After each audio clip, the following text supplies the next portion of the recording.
Manodidina eny amin'ny fahatseranana hatrany kosa anisany fana amin'ny orinasa Gasnet izay miara-miasa amin'ny fahatserana ny fanatsarana ny fomba fiasa amin'ny fialana tsikelikely amin'ny fikirakirana ny taratasy na ihany koa ny dématérialisation ito amin'ny ity taona ity ireo ezaka atao mikasika an'izay indrindra. Ito amin'ny ity taona ity miezaka mba hitaran'ny fialana tsikelikely amin'ny fikirakirana taratasy na ny dématérialisation. Gasnet moa zany dia efa iarahantsika malala fa miara-miasa amin'ny fanjakana moa zany marihana kokoa zany miara-miasa miaraka amin'ny ladoany amin'ny resaka fanatsarana ny fomba fiasa zany modernisation moa zany tena ilazantsika azy amin'ny teny frantsay. Dia tamin'ity nanomboka tamin'ny faraparany 2015 iny zany zay niasa tamina projet de dématérialisation des procédures de dédouanement zany hoe fanafoanana tsikelikely ny fampiasana taratasy eo amin'ny famoahana entana eny amin'ny fahatseranana.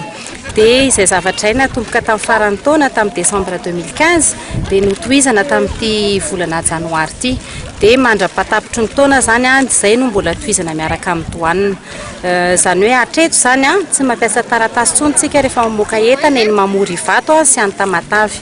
Dia ho ampidirina tsikelikely ao anatin'izay bureau de douane rehetra zany alohan'ny farany taona. Notiahivy État général ny fahatseranana ny faha-enina amby roapolo janoary tany Tomasina nandritry ny fankalazana ny andro maneran-tany ho an'ny fahatseranana ny mahazava-dehibe amin'izany fialana sy fikirakarana ny taratasy izany. Misy zavatra maromaro no mety hoe vokatsoa azo raisina amin'izany. Voalohany aloha dia ny fanafanganana ny asa, ny faharoa dia ny resaka sécurité any asa satria tsisy tsony zany ireo taratasy izay asiana cachet ao anaty système daholo ny zavatra. Ary ny tena ngeza indrindra dia ao amin'ny resaka ady amin'ny kolokolo satria tsisy tsony ilay fampikasokasohana ny olona mpanafatentana sy ny mpiasa amin'ny fahatseranana fa ao anatin'ny système ihany no fampiresaka. Izany dia mety mampihena ny resaka kolikoly ary indrindrandrindra koa mampiakatra ny fidiran'ny volam-panjakana dia tokony hiditra ao anatin'ny kitapo-volam-panjakana. Raha nanontaniana mahakasika ny advance cargo déclaration ary zareo avy ao anivon'ny Gasnet dia nisafidy ny tsy aneho hevitra mikasika izany.